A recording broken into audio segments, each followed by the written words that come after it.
Hello and welcome to episode 3 of the Churns Digest. I wanted to start off by saying, I think last time I mentioned that I was going to try and do this weekly, and clearly that didn't happen.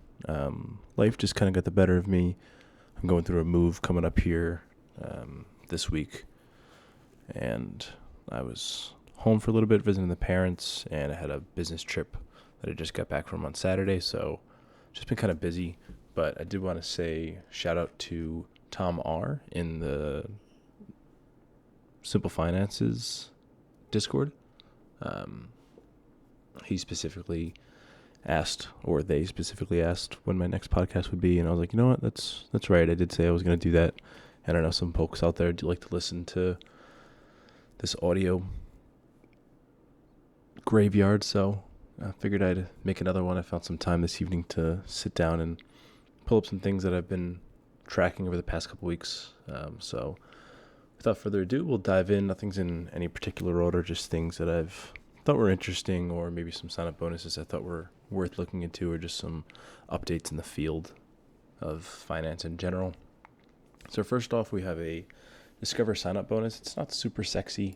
As always, there'll be a text companion on my site at wordpress.fearthez.com, as well as the Simple Finance blog, so you can find all the links and such there. This one is a Discover Savings bonus, which is $150 or $200 with a $1,500 or $15,000 or $25,000 deposit. Actually, I take that back. I got my links wrong. This one is kind of sexy if you haven't done it before. This one allows you to do individual deposits, so you don't have to deposit $15,000 all at once or $25,000 all at once. You can push in and out like $5,000 and they accumulate. Discover, as far as I know, haven't fixed that loophole yet, so it's kind of a nice free bonus if you have a couple of grand of liquid cash that you can just toss in there and you've never had a Discover savings account before. I think that rates at like 3.6, somewhere around there, so if you don't have a high yield savings account, I'm surprised if you're listening to this and you don't, but if you don't, it's a great option. That's our first one. Second up, we have a Capital One savings account sign-up bonus. Also not super sexy, but it comes out to 6.5% APY, which, I mean, you can get 5% APYs out there, but it's still pretty decent if you need some place to park some cash. It's a $100 to $1,000 savings bonus, and it requires $10,000 to $100,000 deposit. If you deposit $10,000 for 90 days, you get $100, $50,000, $500, $100,000, $1,000. So the ratio is the same, just depending on how much cash you have in there. You do have a $15 qualification period, and then you have a 90-day holding period, which you're then able to withdraw from. I'm currently doing the $10,000 one. It's, like I said, not super sexy, but it's better than nothing if you've got some cash lying around. I was planning on buying a house like within the past couple months, but as I said, I'm moving. I'm actually moving to an apartment. I didn't find anything that really caught my attention, and for the pricing that's going on right now and everything that's happening in the market, I wasn't too worried about getting an apartment. The place I'm going to is actually cheaper than where I am now, a little bit better for commute for work, so I'm happy about it and excited for that. So that's the Capital One bonus.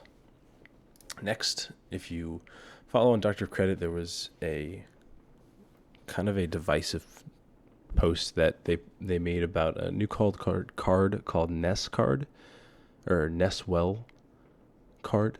It's a credit card. It's a MasterCard. It's specifically catered towards premium wellness and health. It's not that new. I think it came out a couple months ago, but it's the first time I'm seeing it. The first time Doctor of Credit has posted about it. If you read through the comments, it's kind of funny in there. They're kind of trashing on Doctor of Credit for posting it, but I found it interesting, and I actually opened up the card a couple days after Doctor of Credit posted it. I think maybe even the day of, I received a pretty hefty emergency room visit. Everything's fine. It wasn't anything serious, so in case you were worried. Not that you care about some random guy on the internet, but everything's fine. But now I have some pretty big medical expenses. I was looking for a sign-up bonus card to kind of knockout. And this card also offers 5x back on medical expenses, as well as a bunch of different other categories, including things that they called healthy, which is super broad. And I do plan on making a full blog post about this and maybe a full podcast about it. I'll have to think if I want to have an audio companion for it. But essentially, you get 5x points on, as far as I can tell this far, all grocery stores, healthy restaurants, which they have a pretty lenient qualification for. Kava counts, if you know what Kava is. Sweet Green, they're pretty leaning heavy into Sweet Green. Meal kit deliveries, nutrition support, vitamins and supplements. You also have the ability to go into the app and request 5x points on certain transactions. They've built up a database of what they consider to be healthy merchants. And if you're not within there, you can request to get your charge eligible for that 5x. And they seem to come back pretty quickly, and we'll see how that goes for me. I'm not going to dive super deep into this card, but I thought it was interesting. The only main caveat is there is a $350 annual fee, but there's a $200 statement credit for shopping healthy. Again, it's a pretty broad category. You can also get up to $56, up to 56 points per day, for healthy activities. Like they have 30 minutes of being active, 10 minutes of mindfulness, 7 hours of sleep a day, and 6,000 steps. And everything has to be through Apple Health, which is a little annoying for me because I don't have a personal Apple iPhone. I have an Android phone. So it's a little annoying for me to have to transfer back and forth, but I'm making it work. They also have some other credits for Sweet Green and some other crazy credits that are really just like a coupon book for health and wellness. A lot of them are catered towards like makeup or meditation and stuff like that. A lot of it I won't find personally useful, but we'll see how the card is. I'll see if I'll keep it after the first year. As I said, there's a $300 annual fee, but the sign-up bonus is 50,000 points for 6,000 spend in 90 days, which is a little high, but I do have that big emergency room bill that'll take up about a third of that. And if you're asking what points are worth, they're worth at least 1 cent per point, which is what they say. But unfortunately, the large caveat I was referencing before was that it's only really useful in terms of gift cards. So you can redeem for like Chipotle gift cards or Kava gift cards. So I don't love the idea of having $500 worth of Chipotle gift cards coming my way, but they've mentioned that they're going to be exploring new redemption options in the future. They have some other weird ones that are like more experience based or certain products, but they don't seem super worth it to me. I'm kind of just looking for cash back. So we'll see what comes of that. And I'll have, like I said, a more in-depth review coming in the future for that. All right. Next, I'm going to give a little update on Oxygen. I think I've mentioned this before, but Oxygen is a fintech where they give pretty decent cashback rewards for their debit card. One of the main ones being a $100 credit for fast food, which is pretty broad, and it's kind of just all restaurants.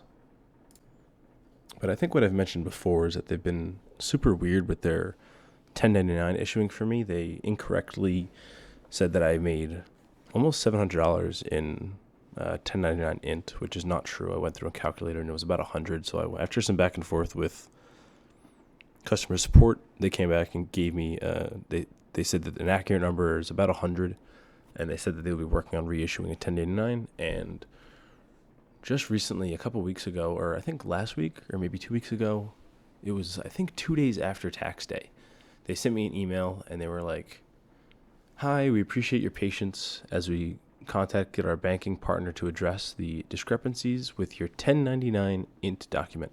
We are pleased to inform you that it was decided to collaborate with the IRS directly to resolve this issue and prevent any further inconveniences to you.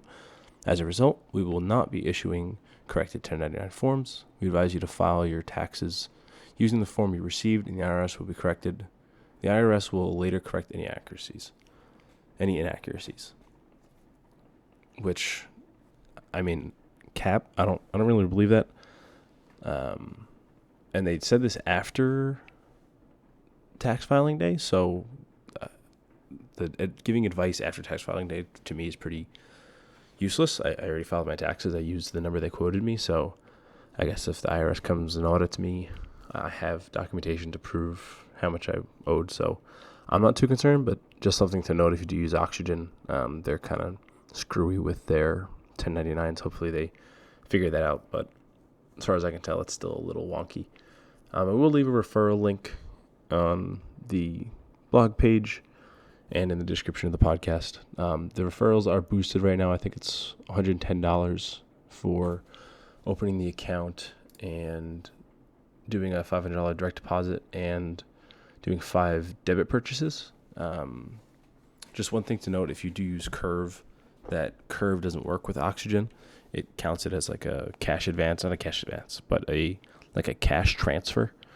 So it'll have to be like 5 real transactions. It could just be like Amazon reloads, but just something to note. And in my experience, Cash App debit reloads did work to count. That's how I qualified for Oxygen Fire. I do have a blog post on Oxygen Fire and my unboxing experience of that card, which was like a $200 debit card, which I thought was pretty interesting. And I really enjoyed the design of the card and the boxing. So I'll leave a link to that as well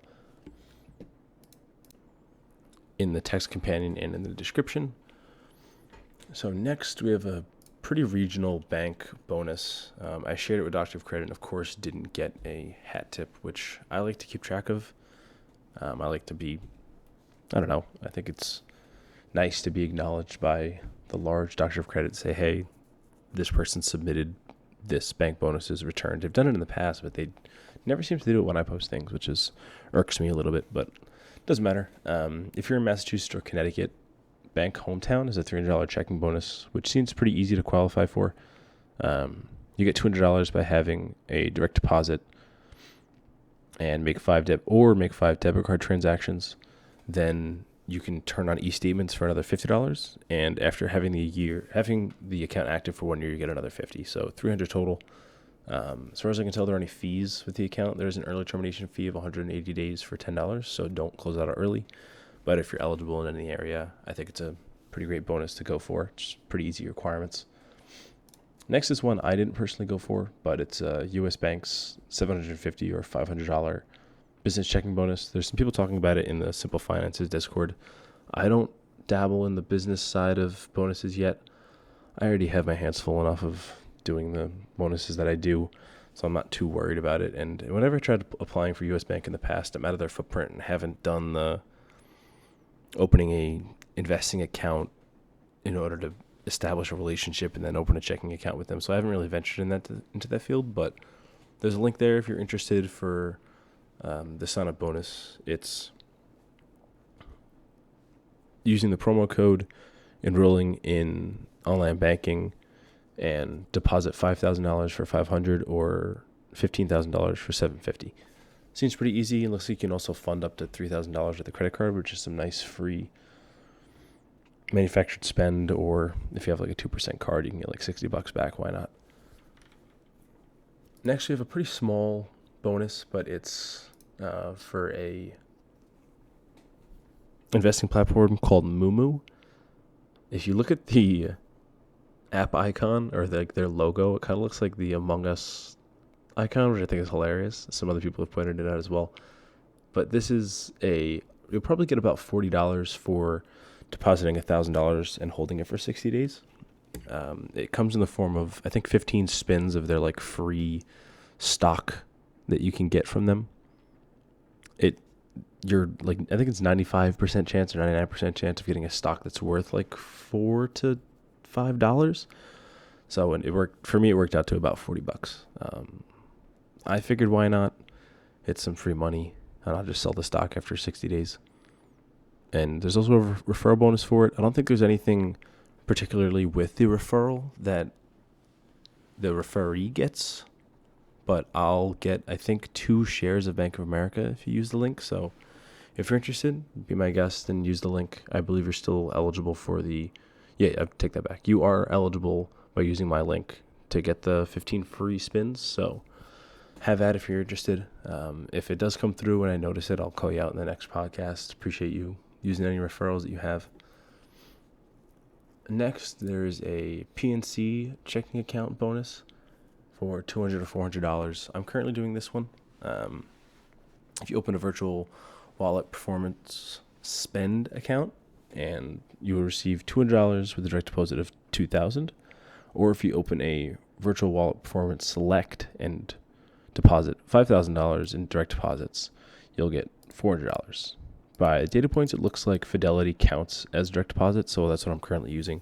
I pulled in $5,000 to my Fidelity account and pushed it over to PNC. It does have a requirement if you're going for the $400 one that you, to avoid a fee, either have direct deposits of $2,000 or more, an average monthly balance of $5,000, or $10,000 linked in eligible assets. I'm going to do the $2,000 a month, so I don't have to hold $5,000 there. One thing I did notice is it's super slow transferring money in and out, and I think my account is locked. I can't use PNC to transfer money out because of, I don't know, I transferred $5,000 in and then pulled it out, and they didn't like it. So that's one thing to note. There is also an early termination fee of $25, so that's something to keep in mind. Next, I wanted to briefly comment on Bed Bath & Beyond going bankrupt. I think they're closing down within the next month or two, so I would suggest if you have one near you, stop by and see if they have any decent deals. I imagine most people are probably scooping up the good stuff, but I know when I went a couple months ago, they had some pretty deep discounts, and they weren't even going bankrupt just yet. They were kind of considering it. One thing to note, I think as of the 26th, they stopped accepting their 20% coupons, so I just recently threw away my large stack, which was a little bittersweet. I have them from 2017, which for me seems like ages ago. But yeah, I'd say take a stop by if there's one near you. Maybe pick up something if it's a decent price. You can always use an extra throw blanket or something. I'm moving, I can use an extra throw blanket. It's probably a good idea for me to go over there and take a look at it. It also has a little bit of sentimental value because my first real job was at Bed Bath & Beyond. I worked there in high school as an associate in the vacuum department. So if you were purchasing a vacuum in New Jersey in, mid-2010s, you might have purchased it from me. I was a big shill for Dyson. I didn't get any commission out of it, but I think they looked sick. And I always recommended Miele as well if people wanted an actual good vacuum and they cared about repairability. But most people just bought Dysons anyway. And I personally have a Dyson, and I think the best thing about them is it kind of makes vacuuming fun. It's just looks cool, and it's cool to use. It's convenient and easy. On Miele's, you got to change the bag, and you got to roll it around, and whatever. Dyson's kind of sick. Next up, I shared this in the Simple Finances Discord, but I use Curve, and I've also had a blog post on Albert, which I'm going to link as well.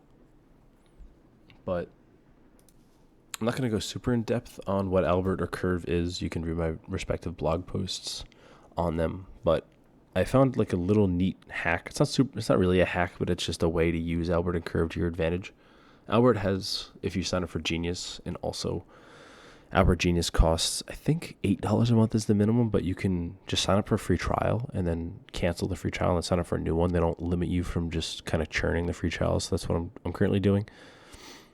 And their debit cashback offers are limited to $5 total off of whatever the deal is. So if it's 20% off at Costco, which I get pretty frequently, it has a max of $5 back. So I try to optimally use exactly the amount that will max it out. So for $5 off, 20% comes out to $20, right?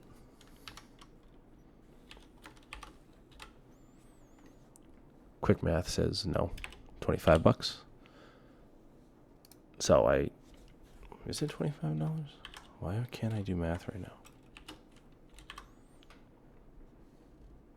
It is $5. It is $25. So I try and spend in the exact increments to max it out at $5. So I utilize the rest of the spend for another cashback card that I have.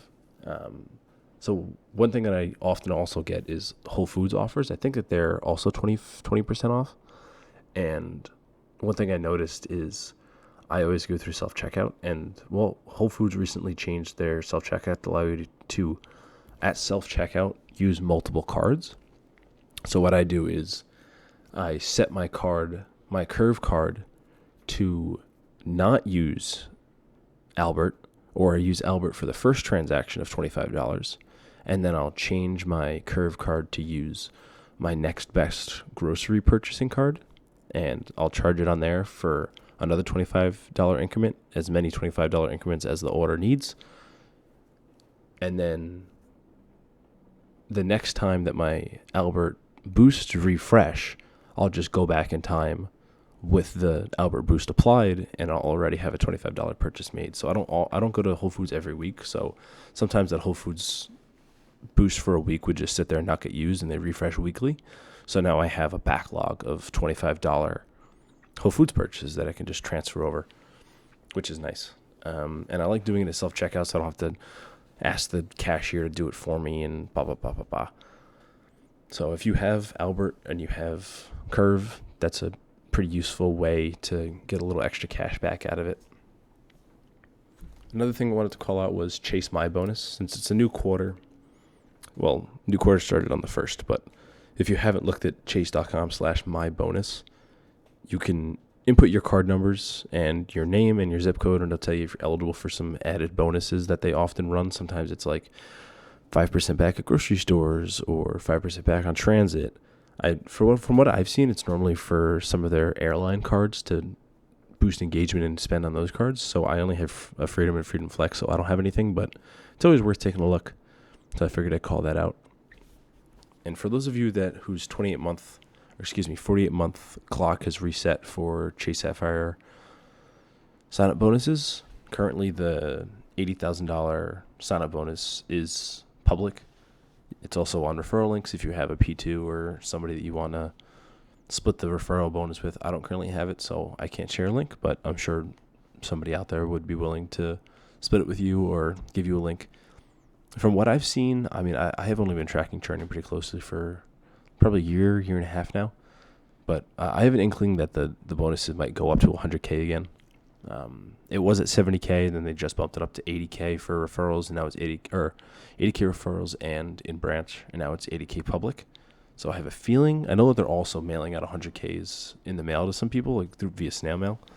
So it's something to keep an eye out for. If you think that waiting for the 100K is an option, I'd say wait. Normally Chase announces when their 80K is going to expire, so it's not a bad idea to wait if you're eligible. I'm just calling that out. And then there's another sign-up bonus for KeyBank. One thing to note, if you do have a KeyBank account, or if you have a Lower Road account, they're under the same parent bank.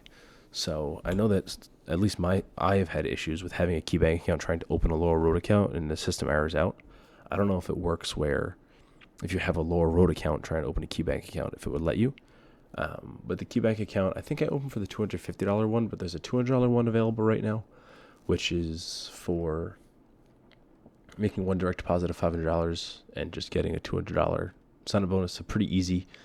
There is an early termination fee. There is an early termination fee of $25 if closed within 180 days, but there are no other fees to worry about. So pretty easy bonus. Like I said, there have been higher ones in the past, but 200 is not bad, and waiting around for an extra 50 is not really that worth it in my opinion.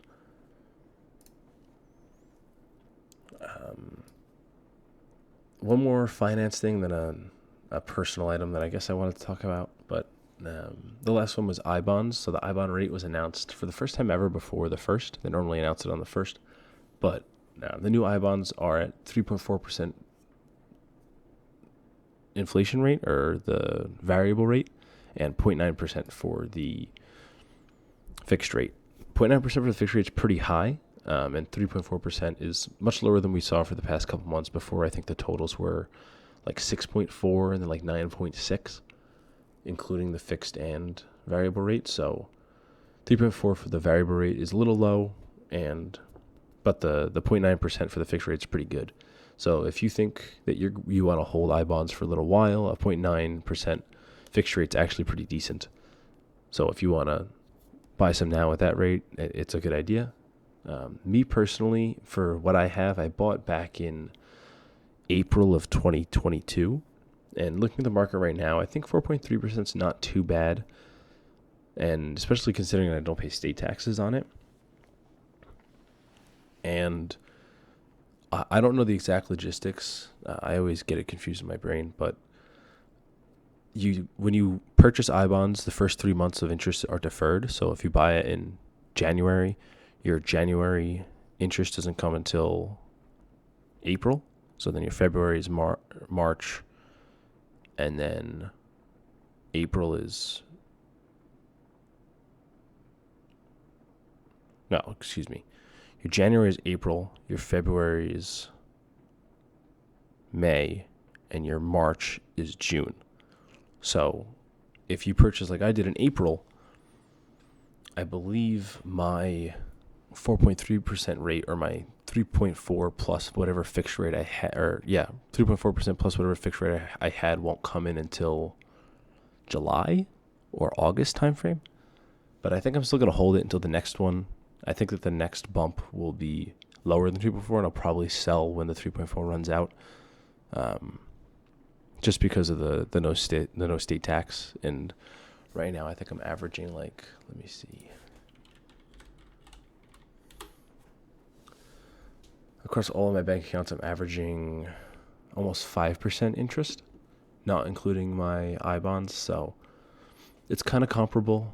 And again, I said it like 4 times, but you save on state tax. So I'm just going to keep it. And for those that hate using I-bonds because of the damn website's so bad, they're removing the virtual keyboard and you'll be able to type in your own password sometime soon, I think within the next month. So rejoice in that fact. And then the last item is sort of a personal item. Personal sounds like outside of finance, but it's still finance. I recently purchased some Apple products, much to the chagrin of some Simple Finance members. Only joking, in jest. But I find myself, I have a Windows desktop that I have with like a dual monitor setup with two 27-inch monitors and like monitor arms. And I really like it, but I find myself laying in bed at times or laying on a couch and wanting like a laptop. And what I really dislike are cheap feeling laptops. So I really just wanted to use it for like Google Docs, using Google Chrome, doing video calls on Duo, which is now Meet. And I saw on our Build a PC sales, there was a pretty decent price for a MacBook Air. I think 2021, the last models with the M1 chip. It was 256 gigabytes of storage, but I don't plan on storing anything on it. Like I said, it's just going to be like basically an internet machine. It's going to be a Chromebook for me with 8 gigs of RAM, and I'm not too concerned about that because the M1 chip is like barely uses any RAM.